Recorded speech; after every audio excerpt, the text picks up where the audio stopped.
Hi, I'm back. Another video. Today we're gonna do beef stew that we all love. I'm doing a smaller batch than normal because I'm just by myself. Um, and that I don't freeze. Usually doesn't last long enough to freeze it anyway. Okay, so we'll get to it, and in the next video we'll show you the ingredients, and then I'll show you the how they go in, which things go first, and whatnot. Okay. Okay. This is basically going to be the ingredients, and I'm going to have to move this camera quite a bit, so we'll do this in small portions. I'm going to cut up some of these carrots to make them a little bit smaller, but I like to have baby carrots in my stew. So, we're going to make them a little bit smaller, because it's really, they do actually taste different. Anyway, you probably know that. Alright, I like to make them a little smaller because, well, it's just easier. And they cook quicker. So, let's put some of this on camera. And cut out all of the nonsense.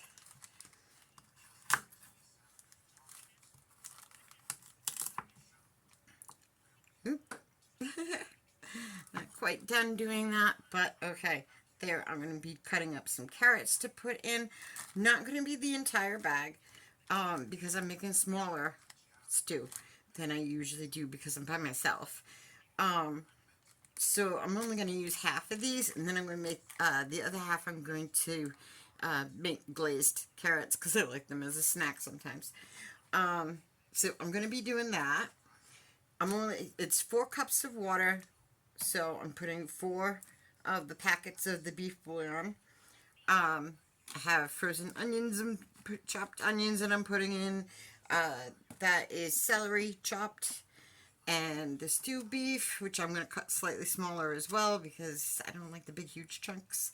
And then we have I'm going to cheat because my hands cannot handle peeling potatoes and stuff anymore, so I got a can of the diced. You probably usually want to use 2. Some reason I only got 1. I thought I got 2, but it doesn't matter because I'm making a smaller one. So, a can of the diced potatoes, or you could use whole potatoes if you wanted, or the sliced I don't care for as much, or you can use real potatoes, like I used to do. Alright. Stay. Ground white pepper is optional. Sometimes I use it, sometimes I don't. Italian seasoning is a definite must. Garlic must. Salt and pepper obviously go in everything. And this is so simple, but it's so good. But I do taste test it as I go, and I forgot to take out the cornstarch, which is part of that too. But that's for thickening, and personally I like mine pretty thin, so I will put some in, and it will show you, but you may want to put more than me if you like it thicker. Okay, so I'm going to stop this here because last time I did the meatballs and it screwed it all up and stole all the audio, so you may or may not get that video if I can fix it. Okay, so we are adding the carrots because they were in the way, and of course I dropped some. Anyways, adding the carrots, and I will clean it up. I can't leave it because, you know, OCD. Anyway, yeah, we'll take that part out. Okay, and we're gonna put 4 packets of this.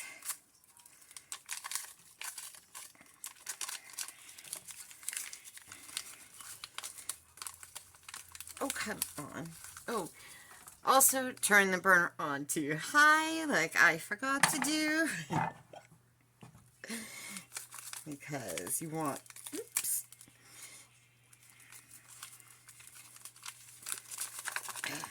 You want to get it boiling for those carrots to cook. And we're going to be putting the meat in. We're not going to put the potatoes in yet because, oops, those would get too smushy by the time everything else is cooked up nice. So, oh, I'm not going to use that. I'll cut that part out. So, we don't want to put them in until later on. For right now, we're gonna boil these together. And, oops, we can add the onions at this point as well.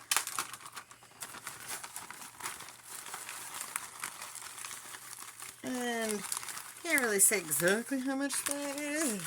Probably like a handful or two.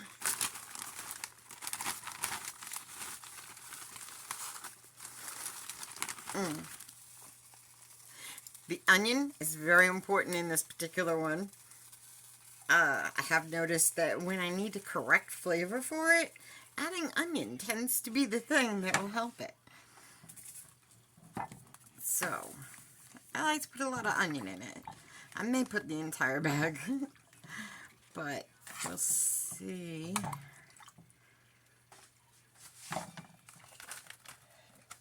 Alright.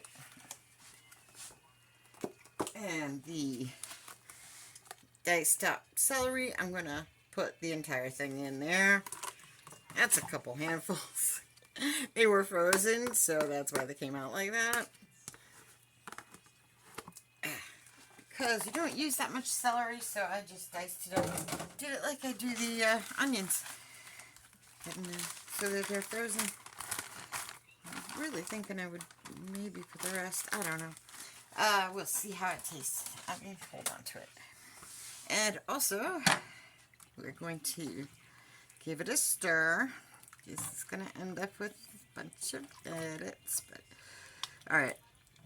I'm not going to let it do what it did to me yesterday with the meatball thing. So, let me pause and actually make sure it's doing. Oh, first, let's not delete this ending bit, but just in between, because pepper, always with the black pepper, and some salt. I try to go a little easy because I have low pressure, and lots of Italian seasoning. This will get added often. I would say, oh, I don't know how much that is, but maybe a tablespoon or two. I don't know. I like it, so there's a lot. And some white pepper, which comes out very fast, so keep that in mind. This also will come out kind of fast, but it's garlic powder, so we love it, and it is fine. Oh, it doesn't come out as fast as it used to.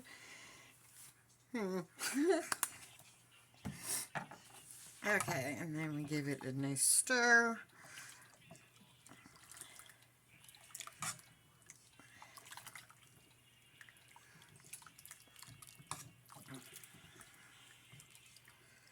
I'm gonna let it get nice and boiling before we even bother to put the meat in,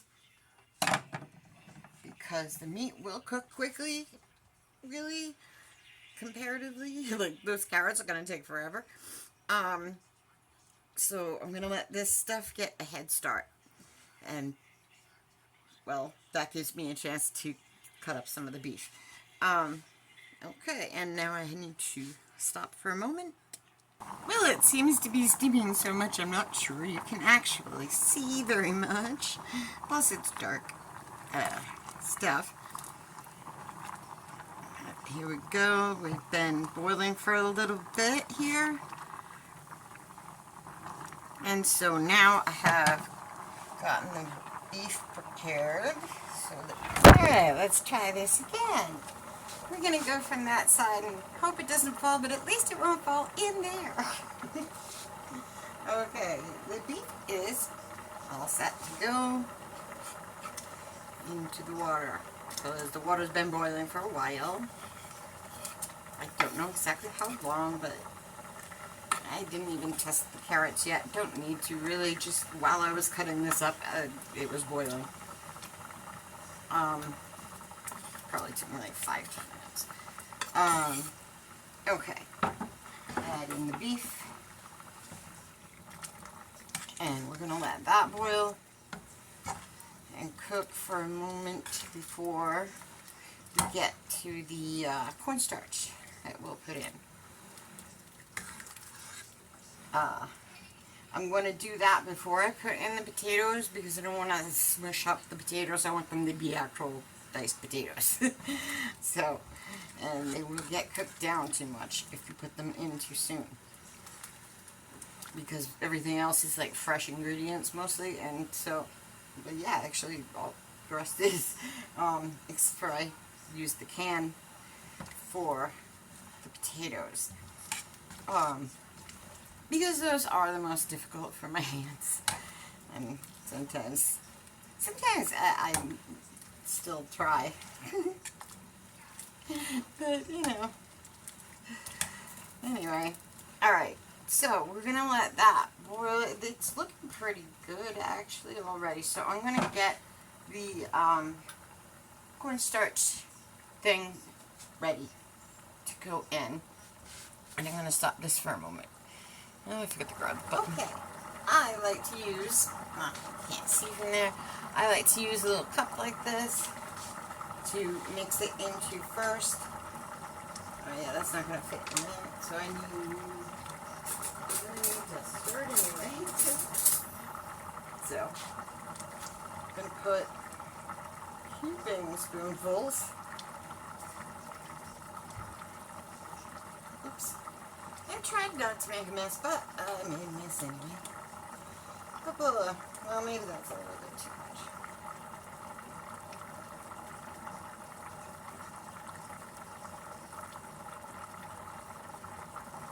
Yikes. It's everywhere! My little bit is kind of cautionary tale. And also, I should be wearing my apron.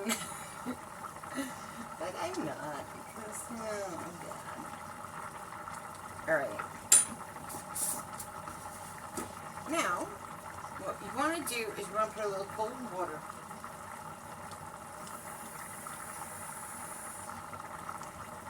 to mix it together. So, it will be mostly the cornstarch in here and some cold water, because you don't want it to be hot because it will cake. So I'm going to stand over the sink and do it because that makes a mess, and I just would have spilled that all over the place had I not moved over to here. Oof, got it again. Okay.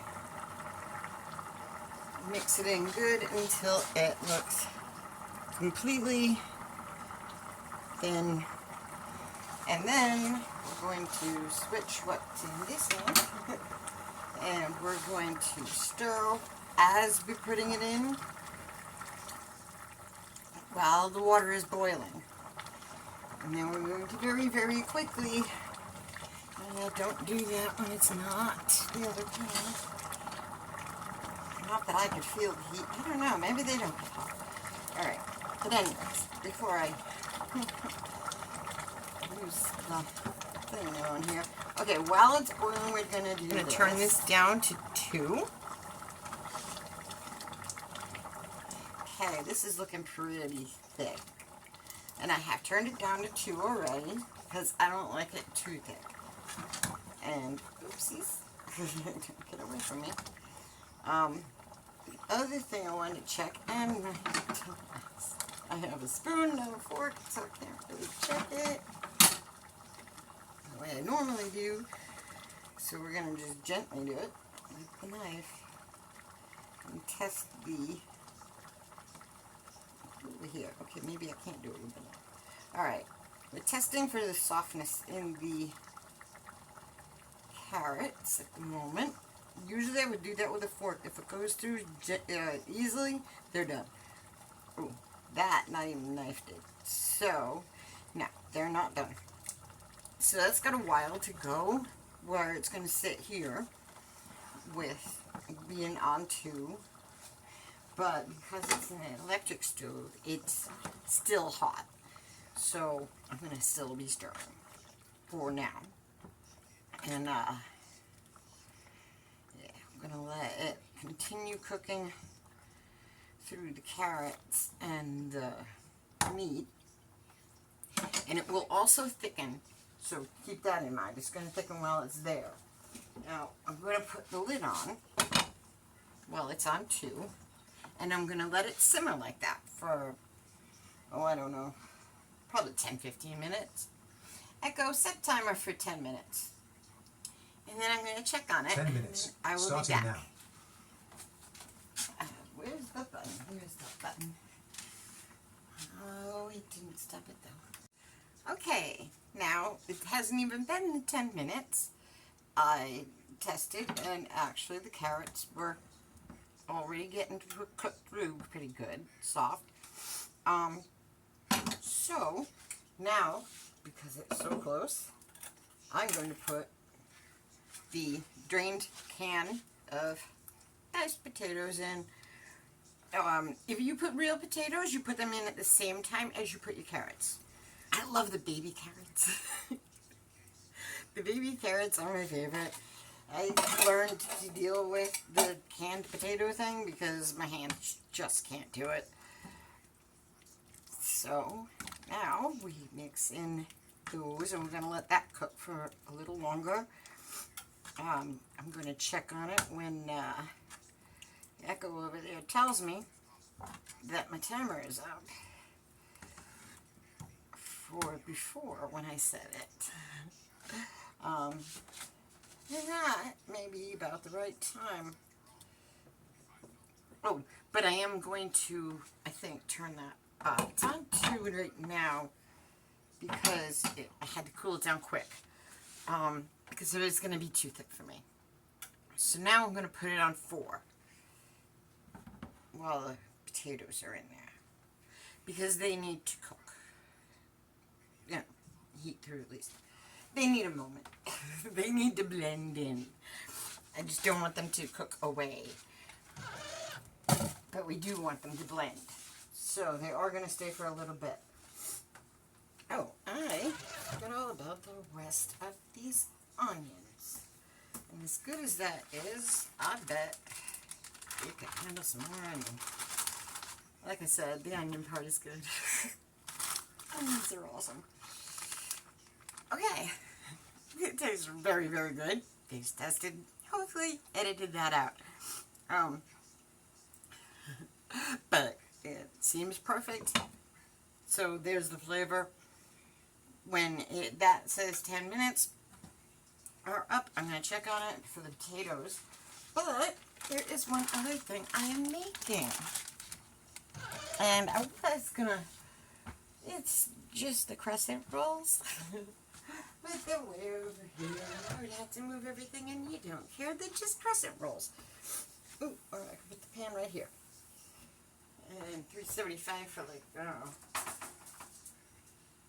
But I'm not going to eat right away, so I'm not going to have to put them in right away. Oh, echo stop.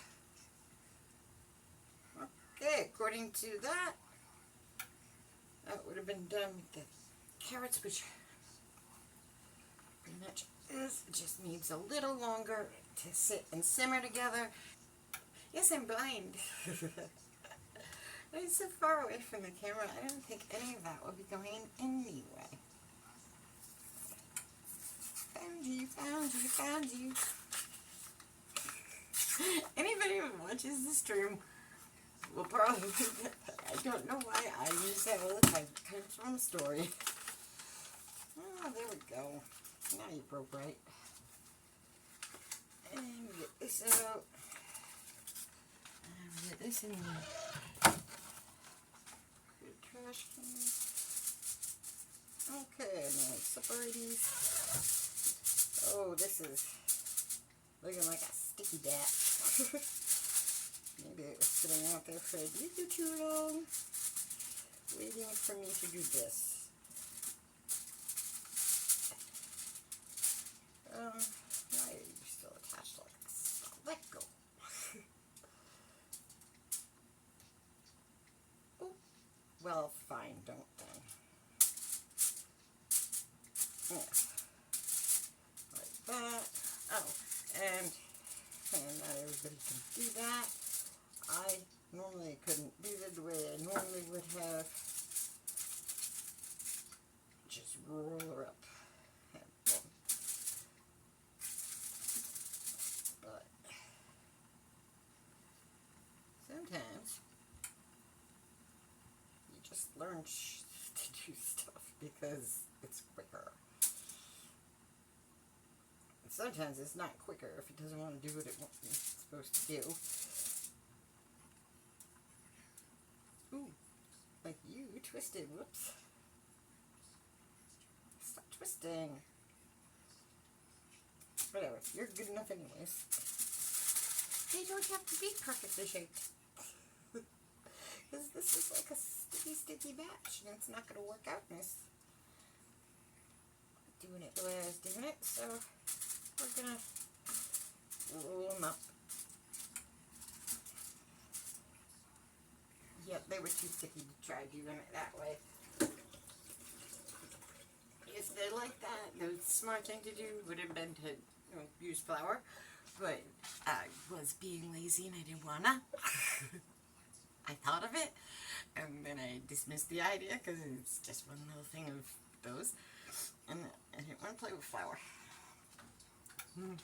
So, $3.75 for, oh, I think it was like 10 or 15 minutes. I don't know. I do it until they look good. I know, I should have read the thing, but I can't see it. I wish they would make it bigger instructions on things, because I have gotten to the point I can't see any of it. So, I think I said I would tell Echo 10 minutes. And then I'll check them. I know, I didn't preheat, so that's why sometimes it goes longer. Echo set timer for 10 minutes. I'm gonna 10 minutes, starting now. Ooh, and it should have been stirred sooner because I think it cooks them to the bottom a little bit. You have to stir often. We end up with stuck to the bottom things. I mean, once you turn the heat off and do that, then it's fine, but because I turned the heat up, it needs to be stirred more.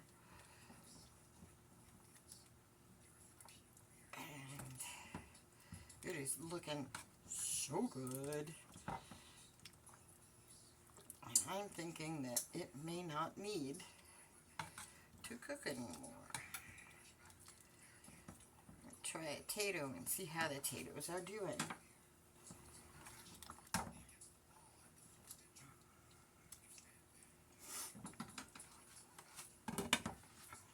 Alright. Oh. Let me give this a good shot. In the light, preferably. Well, I'll give you a better shot of it later. But this is my stew for now. Which, actually, I'm going to turn off the burner now. But I'm going to leave it on the hot burner anyway. To let it keep going for a bit. And then, when Echo says so, I will get out the crescent rolls and I will grab a bowl of this to show you better. And this is the finished beef stew with crescent rolls. And yeah, that's a bit much, but it shows prettier this way. There you go. Anyways, and there it is, beef stew. It's awesome, and I'm gonna eat that. So, like, subscribe, do all that stuff, And love you, bye.